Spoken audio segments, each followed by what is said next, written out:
everyone, this is Jason and Lorraine, and this is the Sow the Land podcast.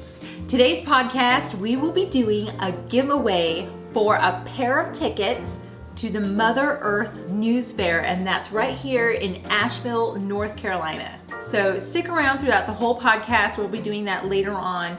But for now, we're going to talk about a topic that we get asked quite often, and that is... How was our transition from the city life to homestead life? And was it a culture shock for us? Yeah. Yeah, that's a good question. I think if you don't know our story, we lived in Southern California near Los Angeles in a suburban/city area, and we were born and raised in that area without gardening or homesteading. And yeah, we lived in that. We've never lived anywhere else but that area.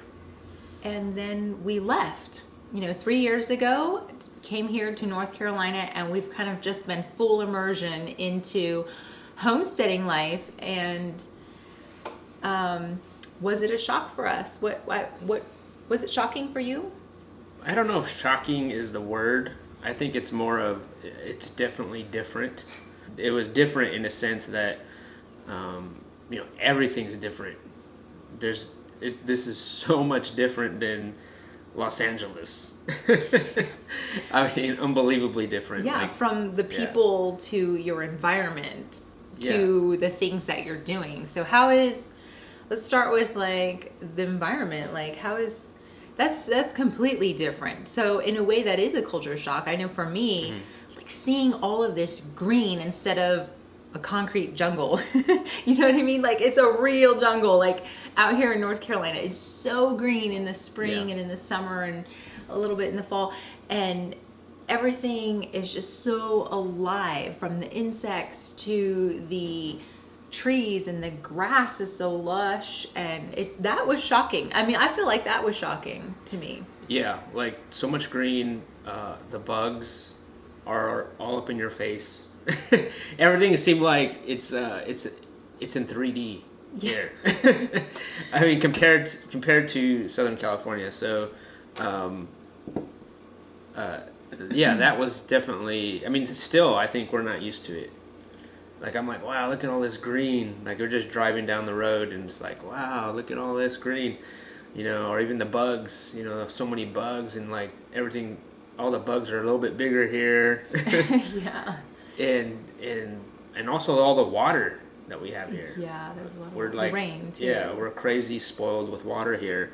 And in California, we're definitely not spoiled with water. In a drought, hardly rains, and basically a desert out there. And so to come here, it's just so much different.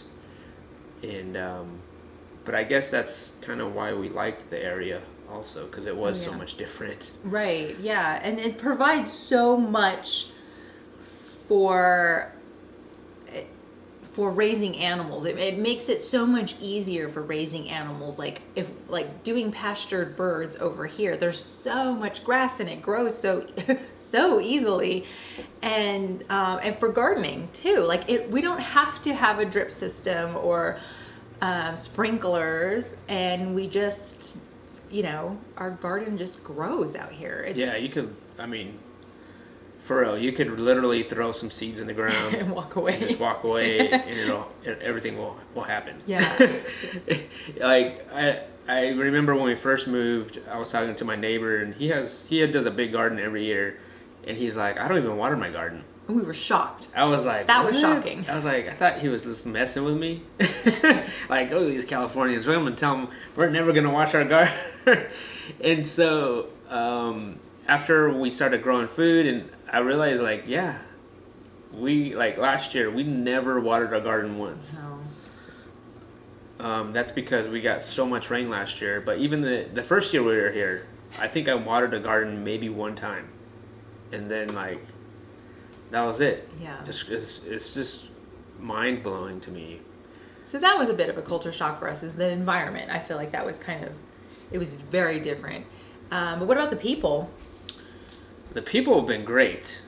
I think I think that's the reason I think it's not so much of a shock, because everyone that we've met have been incredibly nice and welcoming, and I think initially before we moved here, I kind of had this vision of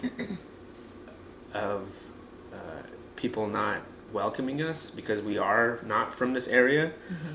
But the majority of people that we've met are not from this area. Right. Other homesteaders, you're saying. Like, Yeah. We're, city kids and we wanted to homestead. Right, but a lot of people are not from this area. Like, very few people that we've met were born and raised here. Yeah. So that's been pretty nice, I think, for just to meet people, and like everyone's been really nice about it. For me, it was like in my head, like I think the first year we were here, I felt like, for some reason, I felt like somebody was gonna like tell us that we didn't know what we were doing, like we're not supposed to be here. Uh-huh. Like I felt like someone was gonna drive up in our driveway and be like, "Hey," and start yelling at us and be like, "Hey, what are you guys doing? Like, you can't do that. Like, what do you mean? You guys can't grow food. You guys don't know what you're doing." And I don't know, for some reason I had this in my mind that's what was going to happen, and I felt like that way for a good year. And but slowly through the last couple of years, that began to fade away. That I don't think that anymore. But yeah, for some reason I just thought, like, I don't know why, I just felt like people were gonna yell at us for being here. Yeah, but it was actually the opposite. Like, our Yeah. neighbors embraced us with open arms. Like, from the moment we pulled up on our property, and they were like, "Here's some eggs from our chickens and some onions from our garden," and it was just like, "Whoa, okay, everyone's so nice." Oh yeah, definitely. It was right away. Like, they saw us coming a mile away. Almost like they knew we were gonna arrive on that day. Yeah. It was like we saw these city kids coming a mile away. We're gonna pull up right behind them as soon as they pull up. Yeah, and then bring them eggs and vegetables from our garden. It was so nice. I feel like all the homesteaders out here that have been doing it longer than us, they were kind of like, "Hey, we were in your shoes at one point, and here comes some new kids. Let's embrace them. Let's show them what we know," but not in a prideful way. It was just more like, "Welcome to the community" kind of thing. I feel like that's all homesteaders kind of, their attitudes are. Like, everyone's just so happy to have more homesteaders. Definitely. Yeah.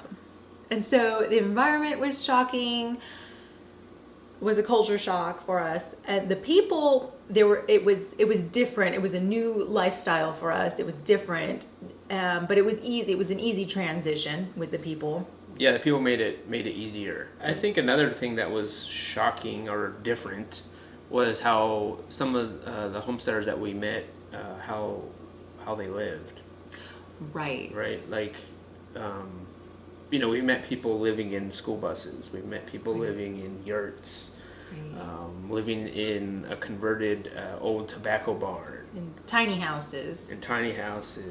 Or just kind of like off the grid situations.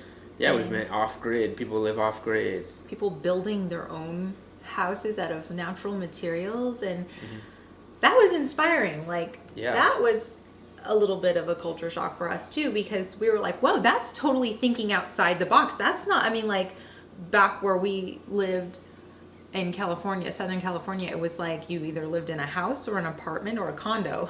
It was like a real structure that, somebody said this was a real structure. And then we came out here and we were like, oh, you could do whatever you want. Yeah, like you could live in something else besides just an apartment. Yeah.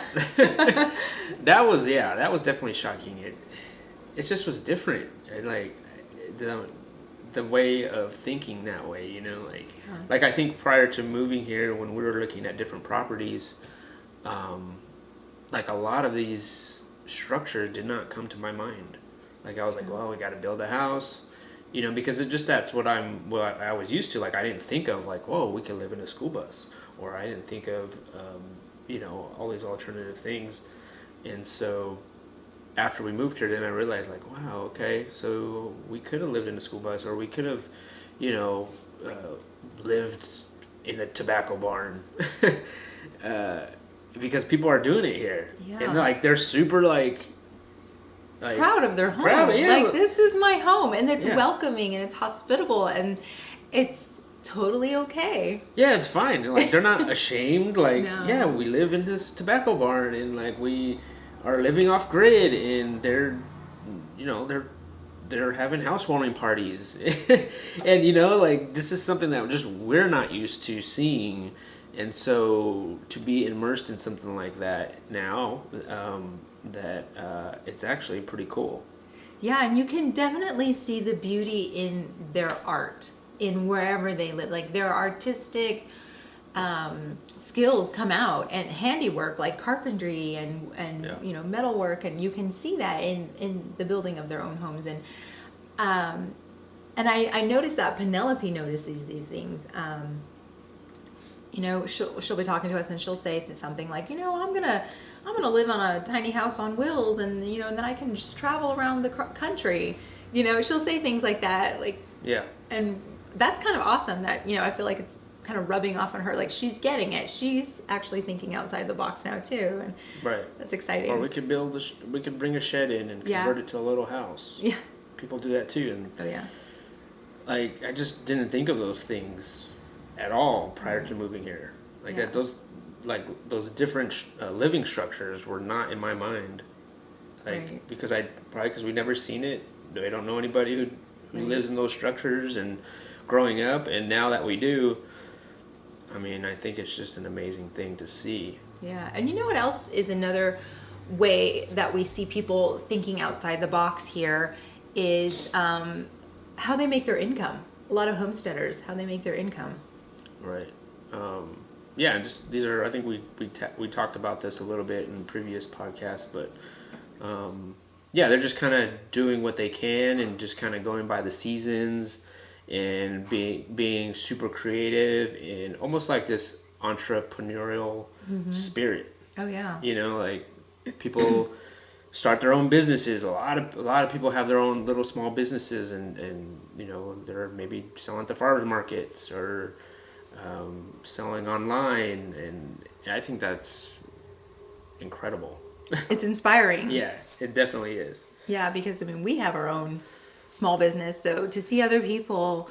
Yeah, especially when we first moved out, we were like, oh man, they just have their own small business and they're just doing it and they're just figuring it out. I was like, well, you know, if they can, you know, we felt inspired to like, okay, maybe we could, you know, maybe it'll be okay. Like we could do this. And so that's pretty neat, just to meet these people and like be friends with them and talk about the stuff that they're doing and bounce ideas off each other, and it's really cool. I don't know if shock is the right word, because sometimes shock can have this like a bad meaning to it, like we were shocked in a bad way. But right. I feel like coming out here, it was a different experience, and it was a little bit shocking because it was new, but it was like more like we were in awe. Right. It was a culture awe. Yeah.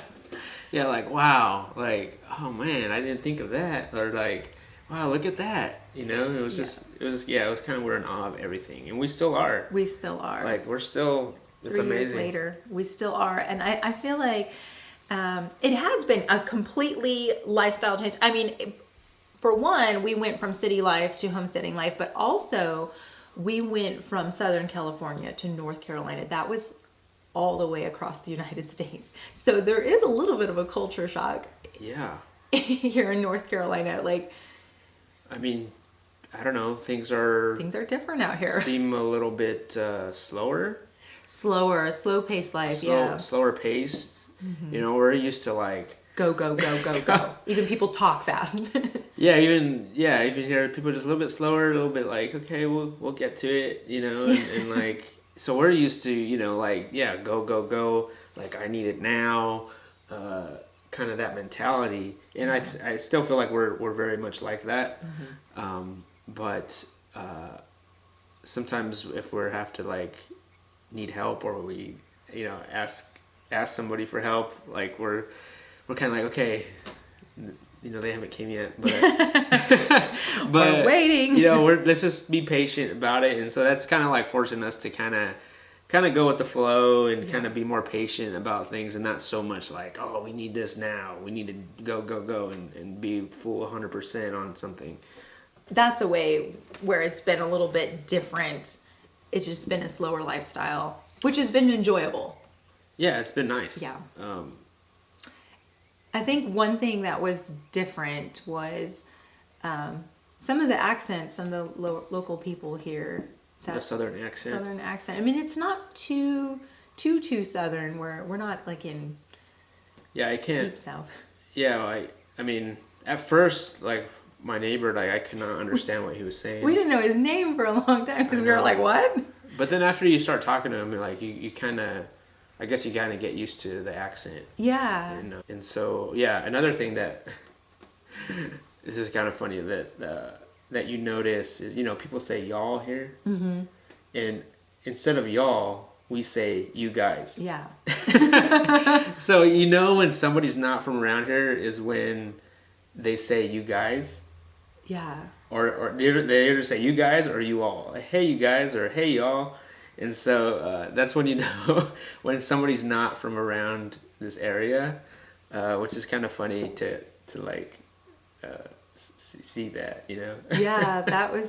Because I still say you guys. I still say you guys, and I feel funny saying it to a group of people who have been here, been in North Carolina for years, or maybe they were born and raised here, and I'm like, do you guys have this, and this? And then I probably should say y'all. Yeah. Y'all want to come over? We probably should start saying that. I don't know. Yeah. Yeah, I think another... I know a shock or a difference was when we first moved. Los Angeles area. There's a lot of sports teams in the area. We got the Dodgers, Lakers. There's the Angels. There's so many different. There's multiple basketball, professional basketball teams, baseball teams. There's football teams now, and so it's a very sports oriented like area. Mm-hmm. And so when we moved here, there's one, I think, AA team here. I think they're AA, and that's it. Like, there's no sports, like a bunch of sports teams here. So, I'm used to everybody. If you walk around Southern California, you see a lot of people just wearing sports teams. Like a baseball hat, Dodgers hat or whatever. Or even a jersey, but like here, like you don't see any of that. I think people just wear the North Carolina Tar Heels or something. Yeah, I mean, there's like there's basketball, but like I see people wear sports teams, but not as much, and so I think that was kind of weird, or not seeing. Okay, I'm used to people wearing like a Dodgers hat. Like it's very rare for me to see somebody wearing a Dodgers hat. Here in North Carolina. Yeah. Like I remember the first time, it was like, I think it was only like last year. Like it was already, we've been here for like a couple of years, and I finally saw this one guy wearing a Dodger hat. And I remember I saw him at a coffee shop, and I like went up to him and I like introduced myself to him, and I'm like, hey man, you're wearing a Dodger hat. Like, wow, like man, you're the first Dodger hat I've seen in like 2 years. And it was funny. It was just funny, and we just had a conversation a little bit, and we joked around about it. But it was kind of neat to see somebody with a Dodger hat. But yeah, that's something that it's just different because I'm just used to seeing people wearing sports teams, and here there's not really any of that. Someone had asked me, was it a culture shock so much by moving out here? And I think if it was the other way around, mm-hmm. like if we're from this area and moved to Los Angeles, then I think it would be a bigger culture shock, right? Because you got like so many people, the traffic, everything. Mm-hmm. And I think that would be a culture shock. More so than moving out here, right? Yeah, I mean, it's different. It was a culture shock for us to move across the country and to change our lifestyle from city lifestyle to homesteading lifestyle. I feel like both were quite a complete life change, and it was like a different life change. Yeah. And it was a bit of a shock, but for a good part. Yeah, I think the community here is what we fell in love with when we moved. That's why we moved here, is for the community that's here. And so the community, I think, is what helped us make that transition and not make it so shocking, but make it more welcoming, more helpful. And I think that was the most important thing when we moved here. Yeah, so if anyone's thinking about making that change from, a city lifestyle to a homesteading lifestyle, it's an easy transition. It's not anything. I mean, if you have a good community around you, it makes it easy.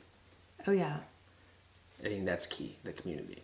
So let's talk about some of the things that we did this week. You're still working on the greenhouse, which has been the saga of the greenhouse. Yes. We're drawing this greenhouse out. I may be working throughout the whole entire year on this greenhouse.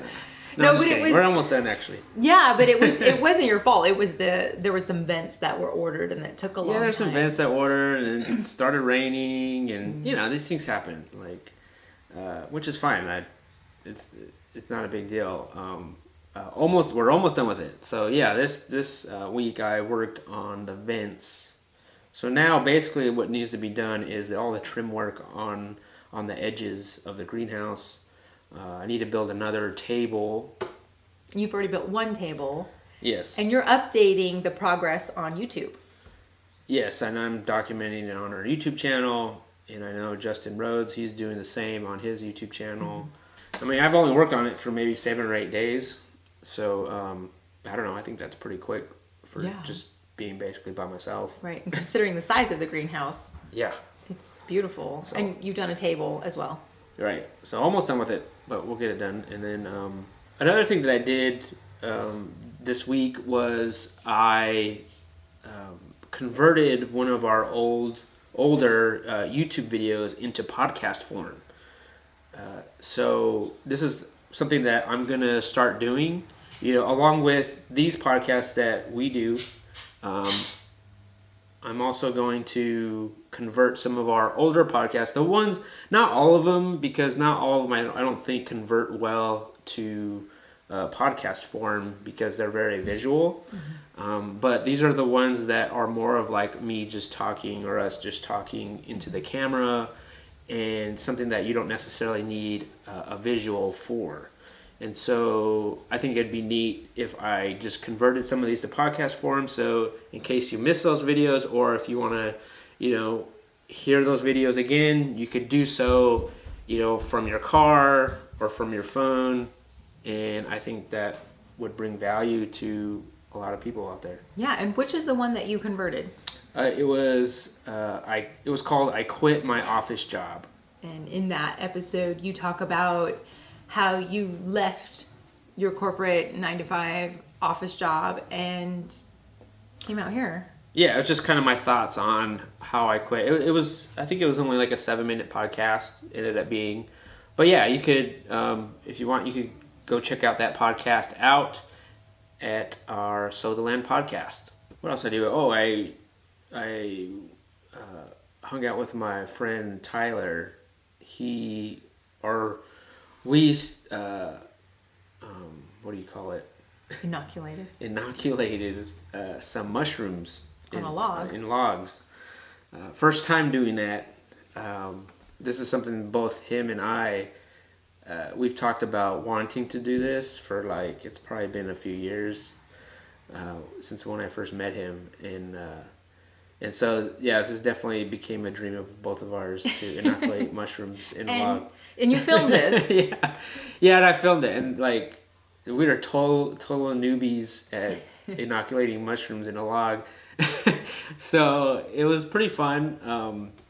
We're not experts at all, and we basically just kind of did our own little research on it, Googled it, YouTubed it, and just tried to figure it out. And I think it came out pretty good. I think they came out good. I mean, I think we won't really know until a year from now when they start growing the mushrooms on the log. And what kind of mushrooms were they? They were shiitake mushrooms. Oh, I can't wait for that. So, but yeah, I shot video for that, and hopefully I could post that video out this week. So how did your digital skills for the homesteader class go? That went really well. I taught an online class this is a class that I did at the Organic Grower School this year at Mars Hill University. And so I just made that class online so people could purchase it online. And I got a lot of good feedback from it. That's good. I think I had over 30 people purchase that class. Wow, that's awesome. So yeah, I mean, that class is not available anymore.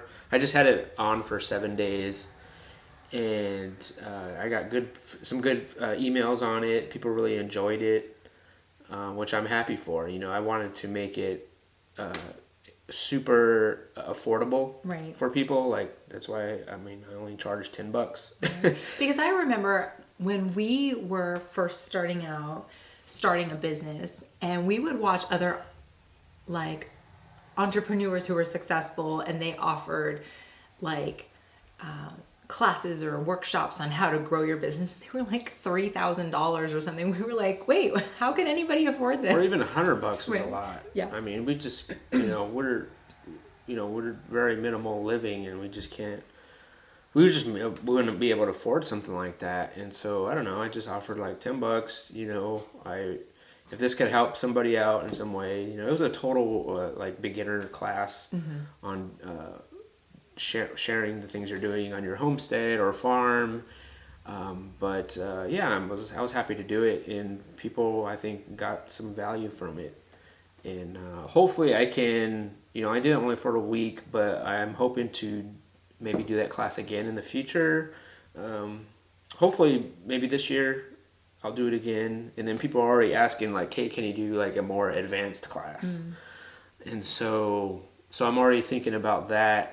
Maybe I could put something together for a more advanced class on that topic. Another thing that we shared on one of our YouTube videos during the week was that we're going to be part of a meetup in North Carolina. Yep. And it's going to be the same weekend as, I think we also shared this on our last podcast too. It's going to be the same weekend as Mother Earth News Fair. We'll be there at Mother Earth News Fair. Right. And that is the weekend of April 27th, 28th. But the meetup is going to be the Friday, April 26th. And it's from 5 to 7. So if you're in the local Asheville, Fletcher area, it's going to be at Fletcher Park.